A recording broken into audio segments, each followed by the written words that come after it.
I didn't flinch when the clippers buzzed to life. The sound was cold, electric, and too close. But I didn't scream.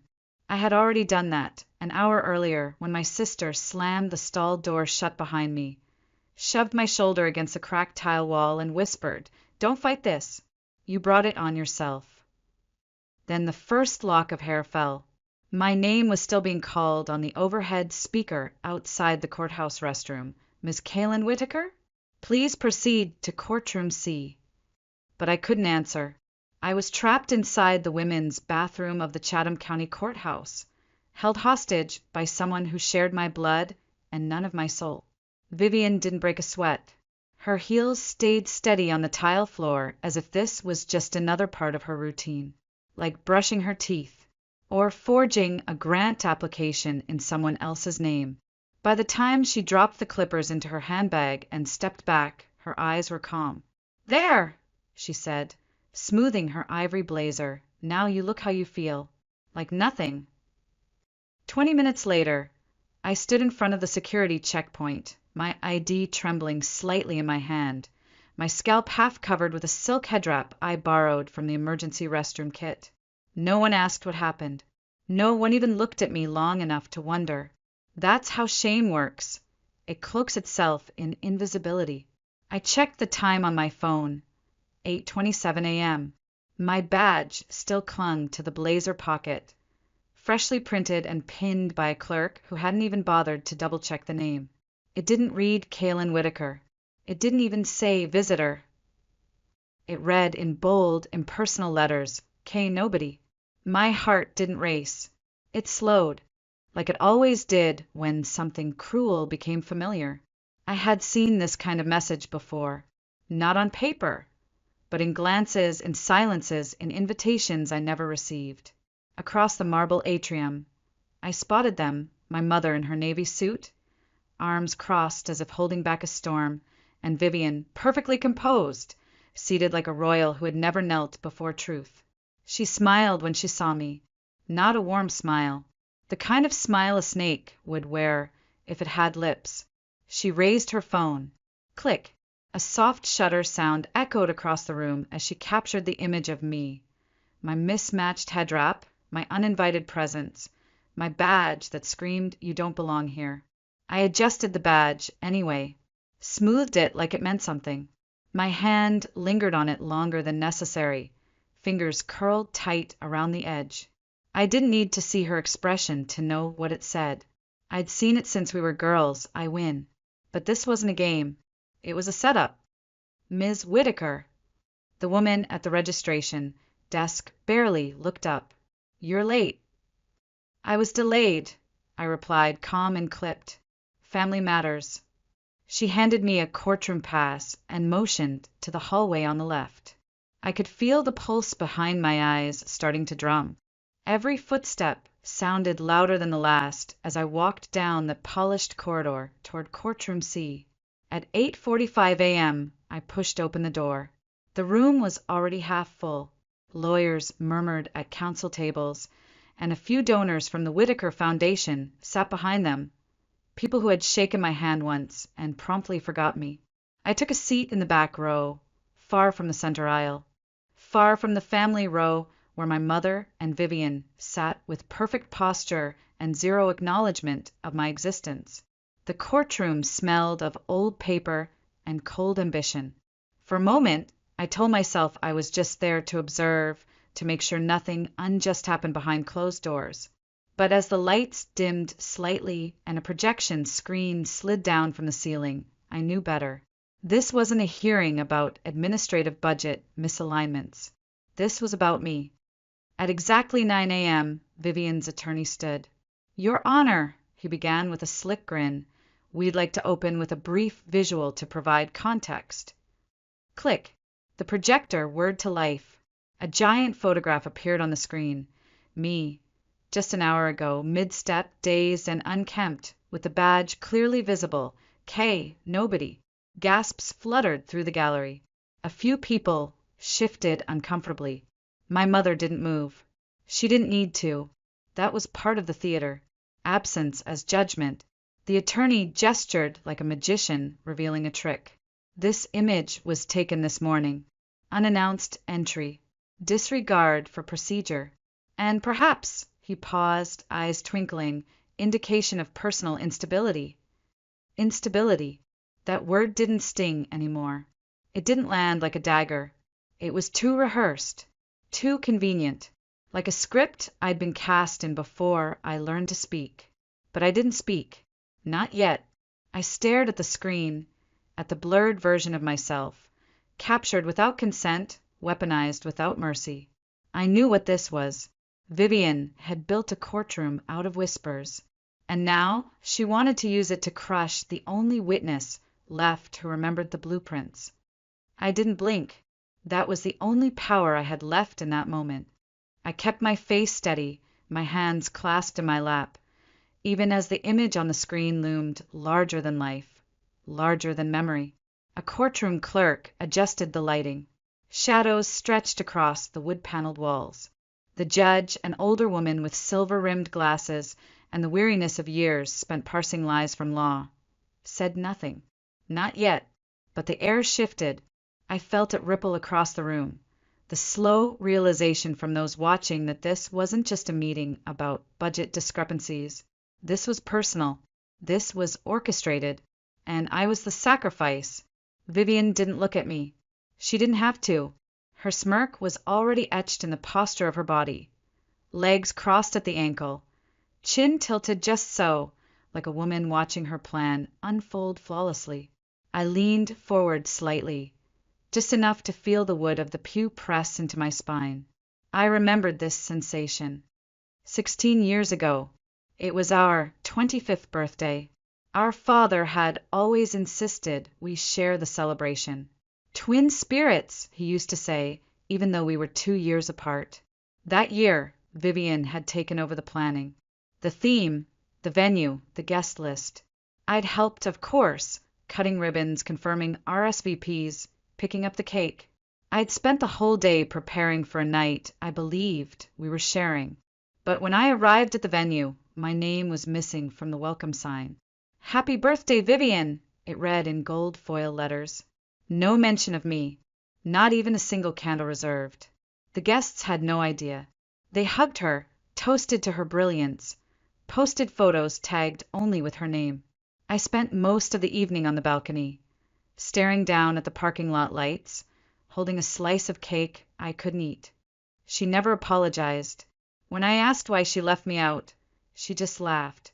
"I figured it'd be less confusing for everyone," she said. "Besides, you don't really like attention anyway, do you?" She was right. I didn't like attention. I liked acknowledgement. The slide changed. Another photo appeared. This time, a screen-captured file listing my name beneath a psychological report header. "Your Honor," Vivian's lawyer continued, "we also feel it's important to submit this record, retrieved legally under public concern guidelines, from the Savannah Mental Health Institute, dated November 2006.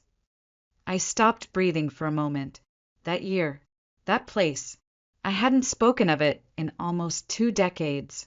The page on the screen displayed familiar words: emotional dysregulation, borderline instability, recommended observation. But it wasn't a diagnosis. It was an erasure. Thanksgiving weekend, 2006. I had just returned early from grad school to surprise my family. I used my key to open the apartment door. It didn't work. Vivian had changed the locks. She'd forgotten I was coming home, or so she claimed. I called her 3 times. No answer. It started snowing. After 30 minutes of pounding on the door in thin sneakers and no coat, I collapsed on the front steps, shivering so hard my teeth clicked against each other. A neighbor eventually called 911. At the hospital, I was silent, not because I had nothing to say, but because I had learned silence was safer. My mother arrived late that night. She didn't ask what happened. She just signed a form, patted my knee, and told me it was better this way. She called it rest. I called it punishment. I stayed in that place for 72 hours. Not one doctor ever spoke to me beyond intake. There was no therapy, no explanation, Just cold food, locked doors, and shame. And when I came home, no one mentioned it again, like it had never happened. Until now. The judge looked up. Is Ms. Whitaker listed as a formal witness in today's proceedings? Vivian's attorney gave a rehearsed frown. No, Your Honor. She appeared of her own volition, walked in without scheduling, without clearance, and, as the badge shows, without status. Without status. My nails dug into the bench. They hadn't just planned this. They had weaponized it. I wasn't merely unwelcome. I was unmade. On paper. On screen. In front of the very people who once called me the heart of the foundation. I turned my eyes slowly toward Vivian. She didn't flinch. She adjusted her sleeve, whispered something to our mother, and continued watching the screen like it was a slideshow of vacation photos. The attorney clicked to the next slide. Metadata logs. Timestamps. File access history. This photo, he said, tapping the first image, the one of me in the hallway, was taken at 7:16 a.m. I blinked. That couldn't be. I had parked at 7:52. I remembered because I took a photo of the court map on my phone, time-stamped and geotagged. They had altered the timestamp. They'd faked the sequence to imply I'd been lurking, unstable, desperate to inject myself into a legal proceeding that, on paper, didn't concern me. I opened my phone, quietly, fingers trembling. I scrolled to the photo. There it was. 7:52 a.m. Geotag, Chatham County Courthouse. Proof. But I didn't raise my hand. Not yet. I waited, because some lies unravel best when they tighten first. The judge leaned forward, her fingers steepled. I find the inclusion of sealed psychological records troubling, she said finally. How were these accessed? Through a clerical request tied to the Foundation's board restructuring, the attorney replied smoothly. Do you have documentation of that request? There was a pause, a slight one, but enough. I knew that pause. It was the sound of a thread loosening. And somewhere, deep in the back row of the courtroom, someone stood. Not a lawyer, not a staff member. The man in the charcoal gray coat. He stepped forward, quiet and deliberate, carrying a sealed manila envelope. He handed it to the bailiff. Your Honor, he said, voice low but firm, my name is Marshall Reddick. I'm a federal investigator with the Department of Justice. That envelope contains documentation regarding the unauthorized access of sealed federal health records by a party directly connected to this case. The room stilled. Vivian's smile faltered. Just a fraction, but it was enough. The envelope looked ordinary, vanilla manila, sealed with a single strip of clear tape. But the way the bailiff carried it, like it might explode in his hands, told everyone in the courtroom exactly what it was. A bomb in legal paper. Judge Miriam Claiborne adjusted her glasses as she broke the seal. Her brow furrowed within seconds, then deepened into something heavier, more personal. She didn't look at me. Not yet. But I knew whatever she saw inside that file, it had shifted the direction of this morning forever. She set the documents down and turned her gaze toward the courtroom reporter. Please note for the record, Exhibit 14B is now under federal investigation for suspected unlawful acquisition via internal access manipulation. Proceed with caution until DOJ review is complete. A quiet hum of shock rippled through the audience. Chairs creaked. Pens froze midair. Even Vivian, polished, poised, perfectly curated, tilted her head just slightly. Then she smiled again. Not the smirk of someone who'd won. No, the smile of someone who still believed she could. Her lawyer stood again, brushing down his sleeves as if straightening facts. With respect, Your Honor, none of this disqualifies the content of the psychological report. The fact remains, Ms. Whitaker has a history of instability. It is relevant to the credibility of her behavior today. Objection! A voice rang out beside me. I turned. I hadn't realized the seat, next to me, was no longer empty. Langston. He hadn't entered with the others, hadn't made a sound. But now he was standing, dressed in a dark suit, not yet robed, not yet seated on the bench, but already radiating the weight of someone who would be. He nodded toward the bench. Your Honor, I have a judicial motion in hand regarding the assignment of this case. With your permission, I'd like to approach and formally submit. The judge raised an eyebrow, then gestured him forward. The courtroom held its breath as he walked, measured, precise, deliberate, as if every step was part of a long overdue reckoning. He handed over a slim folder and stepped back. Judge Claiborne scanned it, then slowly looked up. Well, this is unprecedented. A pause. As of 9:43 a.m. this morning, the presiding judge of this session has submitted full recusal documentation for familial connection. The replacement assignment was reviewed and filed via emergency substitution protocol. Judge Elias Grant. And then the moment shattered. Vivian stood, slowly at first, then with mounting disbelief. No, she said aloud, then louder. No, this is a conflict of interest. He's her fiancé. This is absurd. Her voice cracked just faintly, not from panic, from fury. Langston didn't blink. He simply stepped forward again, now in full judicial authority, and spoke to the entire room with calm that cut deeper than shouting ever could. I filed recusal from all personal affiliations with Ms. Whitaker 3 weeks prior to this session. That filing was processed and verified by the Judicial Ethics Office. I stand here today in capacity only as an independent judicial replacement. Nothing more. His tone didn't waver. His eyes didn't find mine. He was no longer my Langston. He was Judge Grant now. The screen behind him lit up again. Only this time it wasn't a photo of me. It was a ledger, a financial report, column after column of figures, vendor names, transfer codes, dates.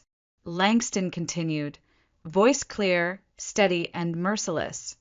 According to independent audit submitted under subpoena request, the Whitaker Foundation transferred over $480,000 during inactive fiscal periods to third-party vendors.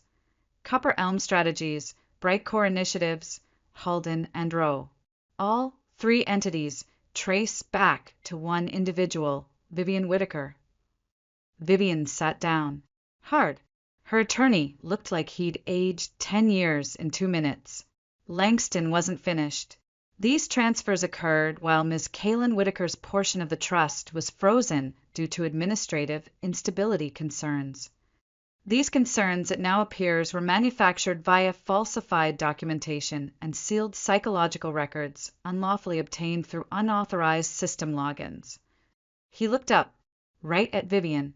Therefore, per Article 38.4b of the Georgia Civil Ethics Code, this matter qualifies for immediate referral to federal prosecution under fiduciary fraud and identity defamation statutes. The room didn't erupt. It imploded, silently, like all the lies had suddenly run out of oxygen. I didn't cry. I didn't move. For once, I didn't have to explain.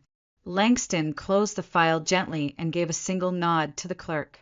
Then he stepped down from the bench, walked past me without a glance, and left through the side door. Clean. Final. Vivian remained seated. She wasn't smiling anymore. Her face looked smaller now, like a statue chipped at the edges. My mother leaned toward her, whispered something, but Vivian didn't react. She was calculating, still clinging to the illusion of control. But the numbers didn't lie. Not like she did. I stood up, not to follow Langston, not to make a statement, but to breathe, to reclaim the feeling of weight returning to my own name. I crossed the courtroom floor slowly, deliberately, past the projection screen, past the pew where the Foundation's board members sat in stunned silence. At the door, I paused. I turned just enough to look back, not at Vivian, but at the seal of the court carved into the wood above the judge's bench. And for the first time in my life, I didn't feel like someone who needed to be rescued. I felt like someone who had survived and still stood. The doors to the courtroom hadn't even finished closing when Vivian's attorney was already on his feet again, waving a file like a lifeline tossed to a drowning client. Your Honor, he barked toward Judge Claiborne. "We respectfully move for an emergency injunction. The entirety of this proceeding is compromised. The presiding judge, Judge Grant, is the former romantic partner of Ms. Kaylin Whitaker. This court is tainted by bias." He turned to the gallery like a politician playing to invisible cameras. "We are requesting the session be voided in its entirety." Vivian didn't speak this time. She didn't need to. Her face said it all. Smugness clawing its way back, like mold returning through cracked plaster. I didn't move. Not right away. Because I didn't need to anymore. Power wasn't shouting. It was standing still and letting truth walk in on its own feet. Judge Claiborne looked exhausted. She tapped the gavel once, not in anger, but like she was waking the system itself. "This court acknowledges the conflict of interest," she said evenly. "Under procedural urgency, emergency substitution will be appointed." A clerk rose from the front bench. "Per state override protocol, the matter will now fall under the supervision of Judge Margaret Evelyn Rhodes, retired Circuit Justice of the Southern Judicial Panel." There was a collective inhale. Judge Rhodes was a name people knew, not just for her rulings, but for her silence, measured, brutal, and impossible to argue with. 2 minutes later, she entered. No flourish, no smile, just a black robe, sharp eyes, and the kind of posture that made you sit straighter without knowing why. She sat. She scanned the docket. Then she looked up. "Let's proceed," she said, and everything changed. Vivian whispered to her attorney again. He nodded once. Then he turned toward the bench. "We maintain our objection," he repeated. "This entire proceeding is one long, orchestrated ambush, Your Honor. We request time to build a response to these allegations, and we reject any document submitted without prior verification." I took one breath, then another, and stepped forward. "Your Honor," I said, voice steady, "I have one document I would like to submit. Not as a surprise witness, not as a rebuttal, but as part of the original foundation ownership record." Judge Rhodes lifted her chin. "Is it notarized?" "Yes, ma'am. Signed 2 months before my father passed." A ripple ran through the room again. The board members leaned in. Vivian tensed, like a creature sensing a trap too late. I handed the sealed envelope to the clerk, who passed it carefully to the bench.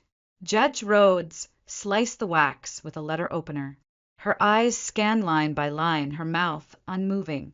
Then she read aloud, "I, Franklin James Whitaker, being of sound mind and body, do hereby declare that the Whitaker Foundation for Girls was conceptualized, built, and financially structured by my daughter, Kaylin Ruth Whitaker. Her sister, Vivian, was placed as the public face of the organization at my request, not by merit or contribution, but due to long-standing donor expectations and social image management. This deception was mine. I insisted on it, and I regret it. Should this record ever surface in a court of law, let it stand as testimony to the true architect of the foundation. The name on the checks may have been Vivian's, but the work, the nights, the design, the field work, the curriculum, it was Kaylin. All of it. Signed, Franklin J. Whitaker. Dated. Notarized. The courtroom didn't gasp this time. It didn't need to. The silence was heavier than any scream could have been. Vivian stood. "She forged it," she spat. "He was sick. He didn't know what he was signing." Judge Rhodes didn't flinch. "Sit down, Ms. Whitaker." Vivian didn't. "Not yet. I built that courtroom. That name. That brand. She was just the ghost in the basement. And now she wants the whole thing? Over some dusty old affidavit." I took a step forward. Only one. Then another. And stopped halfway between her and the bench. "I never wanted the spotlight," I said quietly. "You did. And you had it. But the foundation, the mission, that was mine. You wore it like a costume. I bled for it." Vivian didn't respond, because there was nothing left to say. Not when the law had already spoken. Not when the lie had already collapsed under its own weight. Judge Rhodes tapped her gavel once. This court finds that all founding rights, operational ownership, and legal representation of the Whitaker Foundation for Girls shall be transferred to Kaylin Ruth Whitaker, effective immediately. She turned to the clerk. Update the state record. Strike Ms. Vivian Whitaker from all incorporation documents. This judgment is final and non-negotiable. Any appeals will be civil only and will not halt execution of transfer. Then she looked directly at Vivian. You may have had the spotlight, Ms. Whitaker, but the light was never yours. I didn't smile, because this wasn't joy. It was gravity, like setting down a weight you forgot you were carrying. The revised charter was handed to me, my name now printed alone at the top of the page. No co-founder, no asterisk, just mine. I folded it carefully, placed it in my leather folio, and turned toward the exit. Vivian didn't stop me. She just sat, back straight, face blank, like someone still waiting for the script to save her. But the scene was over. The morning air held a kind of quiet you can only find before the world wakes up, the kind that clings to the edges of buildings, curls through sidewalk cracks, and asks you, gently, if you're ready to start again.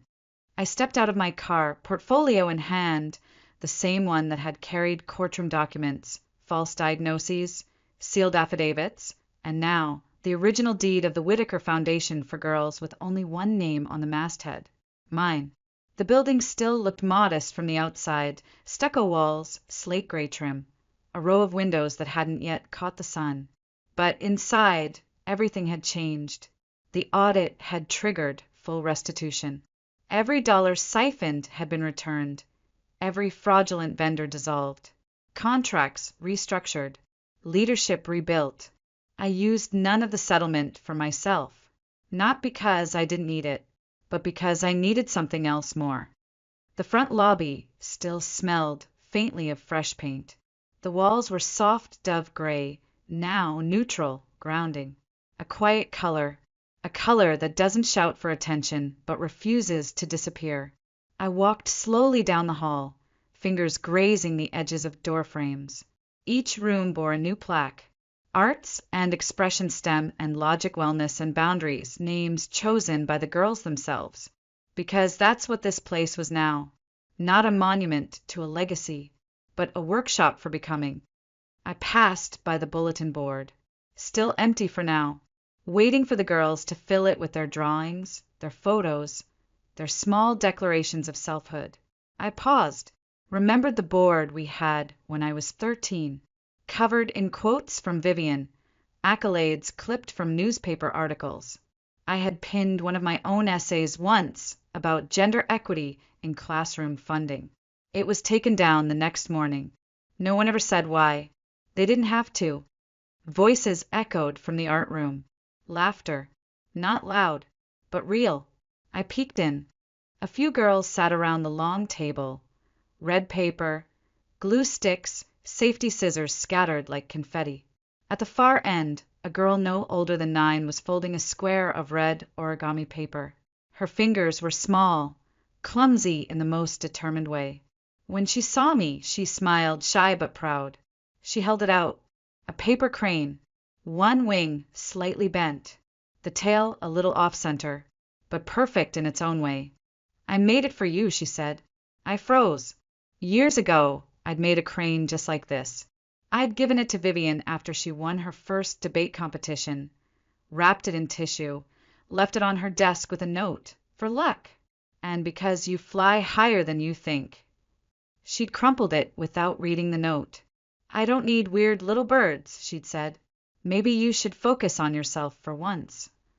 Now here it was again, red, warm from the girl's hands, offered without expectation. No transaction, no performance, just care, folded into wings. Thank you, I whispered. The girl beamed. I make them when I feel calm, she said, still clutching her glue stick. Maybe you needed one. Maybe I did. I slipped it gently into my coat pocket like it was something precious, like it might lift me. Later that morning, I stood in the back courtyard as the staff began to arrive. Elias, Judge Grant, showed up quietly as he always did. No flowers, no fanfare, just presence. He stood beside me as the sun finally broke the horizon. You did it, he said. I didn't burn it down, I replied. I rebuilt it. He nodded. Then, after a pause, do you want me to stay? I took a breath, the kind that fills more than just your lungs. No, I said gently. I think I need to see who I am without someone rescuing me, even if that someone meant well. He didn't argue. He just placed a hand on my shoulder for a moment, firm, quiet, and then stepped away. In the days that followed, media requests poured in. Local news, morning talk shows, even a documentary pitch. People wanted the scandal, the collapse, the redemption arc. I said no to all of it, because letting Vivian take the spotlight once had nearly cost me everything. Letting her keep the silence, that would have cost me more. But now the silence was mine, to keep or to fill, and I chose neither. I simply let it settle. Some people ask me why I never sued for emotional damages, why I didn't press charges, why I walked away when I could have dragged her name through every headline. The answer was simple. Because truth isn't revenge. It's a weight, a deep, undeniable presence. Once it lands, you don't need to throw it. You just have to make room for it. That night, I returned to the center alone. I walked through the empty halls, lights dimmed, air still. I passed the glass doors to the main lobby, and for a moment I caught my own reflection. Same eyes, same posture, same coat, but I didn't look like someone waiting anymore. I looked like someone who had remembered, not just what was taken, but what could never be erased. I took the crane from my pocket, set it gently on the front desk, and for the first time I whispered, not to the world, not to the courtroom, not to the ghosts of sealed records and paper scars, but to myself, you're allowed to begin again. And I did.